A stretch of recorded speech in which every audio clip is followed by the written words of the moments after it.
Hello guys, in this class we are going to talk about VPC, Amazon Virtual Private Cloud, or Amazon VPC.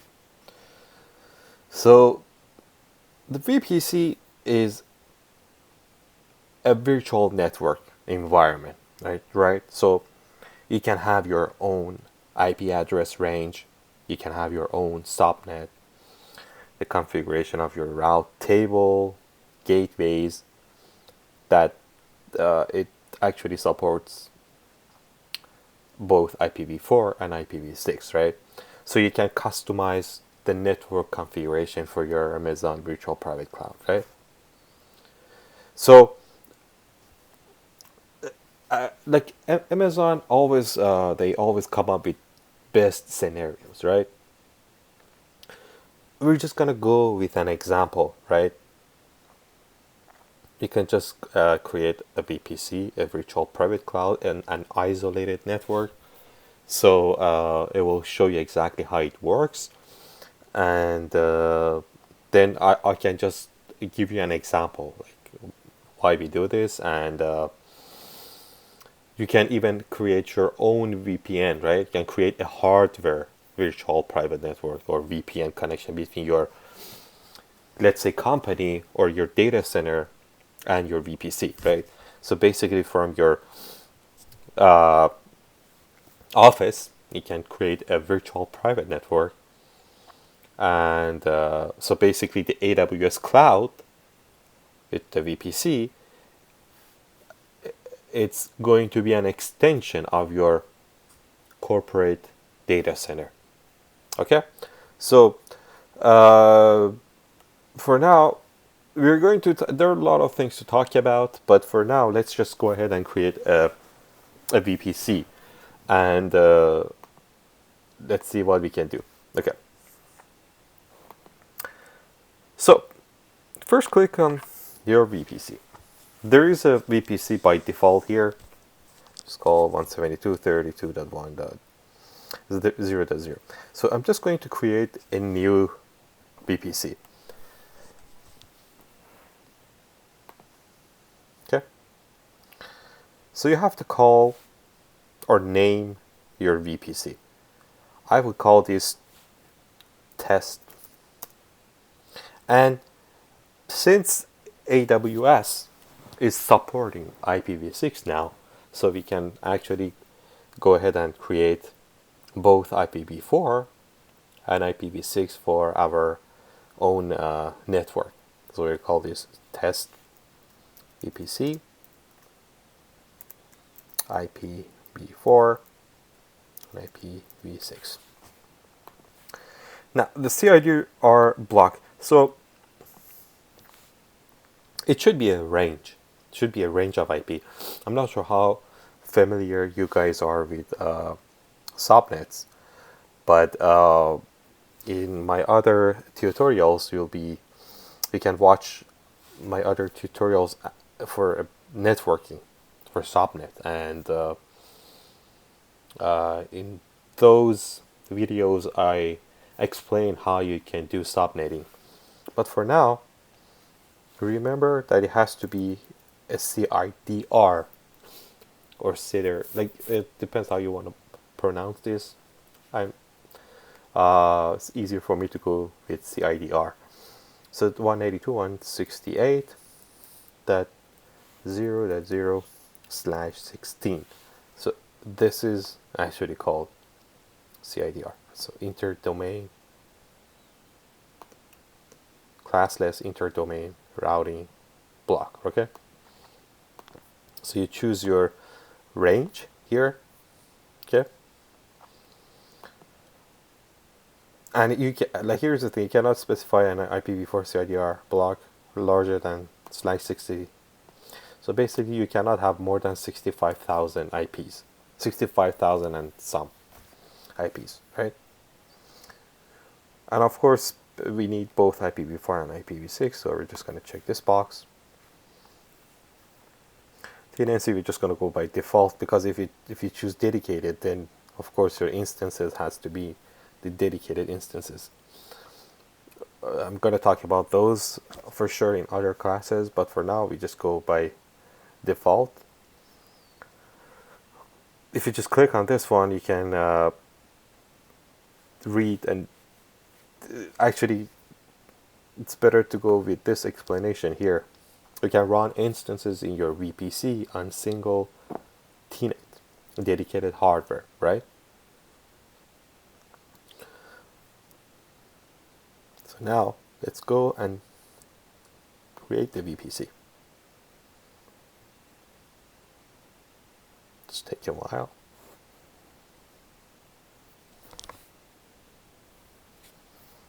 So this is my VPC right now. So the next thing that I have to do is just to creating subnets, right?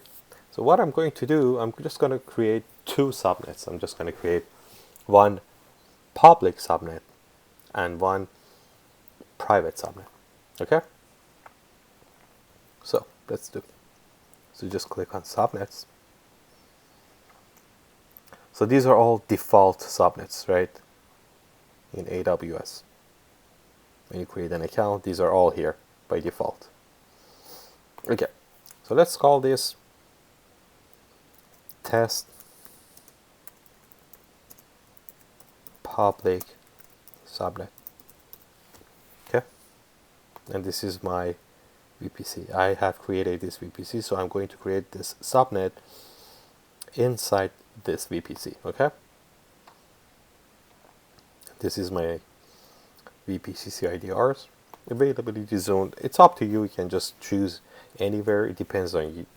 Like if you're working for a company, you might just say, okay, just go with West 2A or East Virginia. So it's up to your company to decide where you put your data and also your network in which data center. Okay, so I'll just go with 2A. Okay, please make sure when you create your subnet in 2A, you have to create your instances also in US West 2A. So they have to be in the same AZ. I would call this AZ, like availability zone. Okay. Now, the public subnet. What can I choose? I don't need so many public subnet, and I will explain to you why I need two set of subnets, one private subnet and one public subnet, right? So 192.168, let's go with 1.16/28. 28 will give us around 11 or 12. I need AWS to provide me with a custom IPv6, right? This is going to be the IPv6 for my subnet. This is IPv4 subnet, and this is IPv6 subnet. Okay? Let's create this, and it will actually tell you the number of IPs that you're going to have. The available IPv4 or available IPv6. Okay? So this one, see, it will give us 11 IPv4 addresses, and I'm going to create another test private subnet, again in 2A. So for private subnet, let's just go with 192.168 3.0/25. So it will give me around like 125 IPs. So I just go with the custom IPv6. So if you just, for example, if you make a mistake here, if you just, for example, type, I don't know, 15, it will give you it will say, oh, it's not within the range of this one, right? Or if you just go 33, it must be a valid CIDR block, right? So you have to just make sure that you choose it correctly. Otherwise it will complain, okay? So now, oops, sorry. For some reason I have to, I don't know what happened. Weird things happened. Okay. Let me just actually remove one of these subnets. I don't really need the subnet.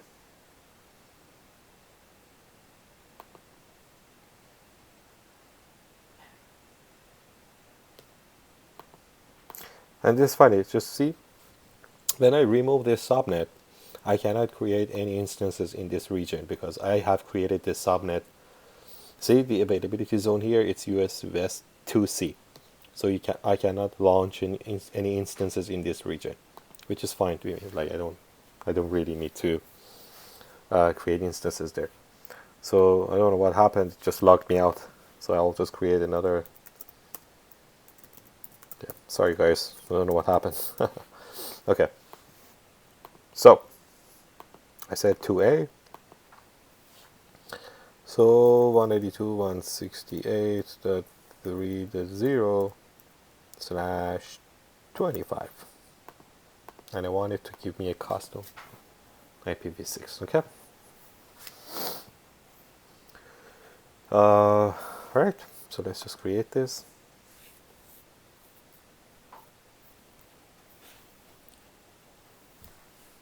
Okay. So our private IPv6 has like close to 123 IPs. So now, next thing that we have to do is just creating a route table for our network, right? To route data. But before that, let's just create an internet gateway because we want our instances to talk to the internet. Okay? So let's just create an internet gateway. So we call this internet gateway. This is for an IPv6. So we're just gonna name this. So internet gateway is basically your gateway, because you want to talk to the internet, right? You want your instances to talk to the internet and, for example, install applications on your machines, right? So you need internet. This is going to be your internet connection. And you have to attach it to your VPC. Okay? First you choose your internet gateway and you attach it to your VPC. And this is my VPC. Okay? So you attach it to your VPC. Okay? So now we are going to the route tables. For now there is no route table for my VPC. So I'm going to create one. So route table public. Okay.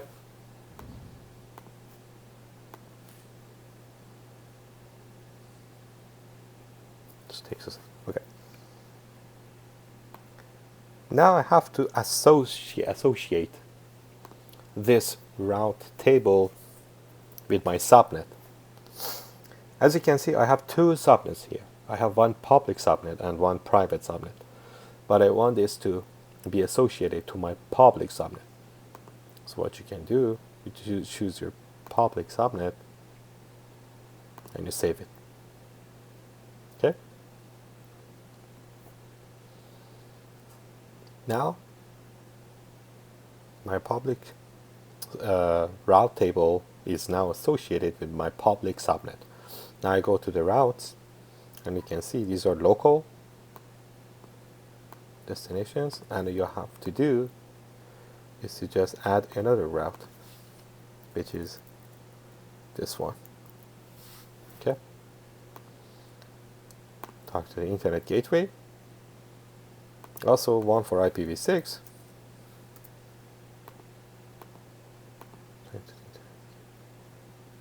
Okay.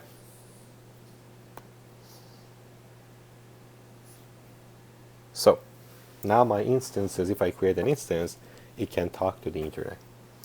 But Let's create another route table. Route table.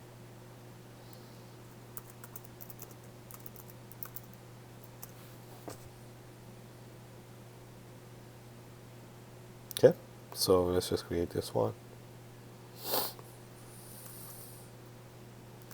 So what we're trying to do now, we're just going to create a NAT gateway. Okay? But what is a NAT gateway for our private network? We are going to create a network address translation gateway to enable instances in a private subnet. Please listen carefully. In a private subnet, not a public subnet. In a private subnet, to connect to the internet or other AWS services. Okay? But prevent the internet from initiating a connection to those VMs inside my private subnet. Okay? It makes it more secure because, for example, you have a web server. Okay? You can put your web servers inside your public subnet, and you can put your database servers inside a private server, inside the private subnet, to make it more secure. Okay? So what you have to do, you just go to your internet gateway, NAT gateways, and you create a NAT gateway. Please remember, you have to put the NAT gateway inside a public subnet. Okay? It has to be inside a public subnet because it has to use the internet gateway because it has to talk to the internet, right? You put it here, and you have to allocate elastic IP. Elastic IP is like a static IPs, right? Because you know we have DHCP and a static.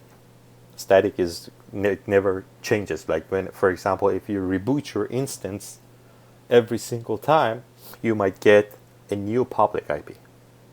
But if you choose elastic IPs, once you reboot your server, it's not going to change, and your public IP will stay the same. Okay, so we'll just create a new elastic IP, which is this one, 35.167, and just create a NAT gateway. Now, to view a NAT gateway, it says pending for now, but when this is available, it will show you available here. Okay.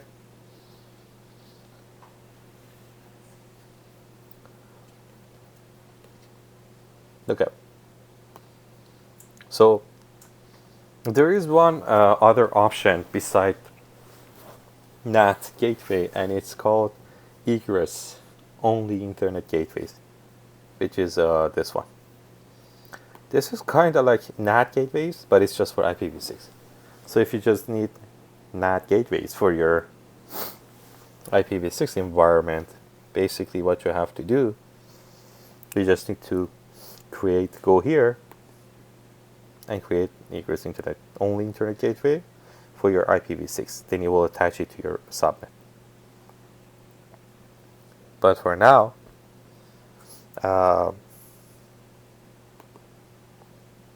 this one has, please remember, NAT gateway will have a private IP address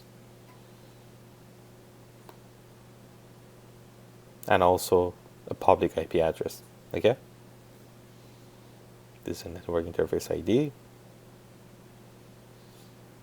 And if you watched my other videos, I've talked about the security groups. You need to change these because, for example, if you want to just connect to your instance, you have to enable port 22 or allow port 22 or port 22, which is SSH, right? So you just want to connect to your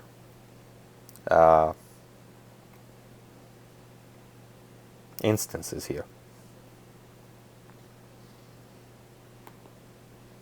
So So this is my private. I'm not sure if my NAT gateway is ready yet. Once you've, let's imagine like our NAT gateway is created now, it's available. So what you have to do, you just have to type 0 and choose NAT gateway, okay, in your private subnet, okay.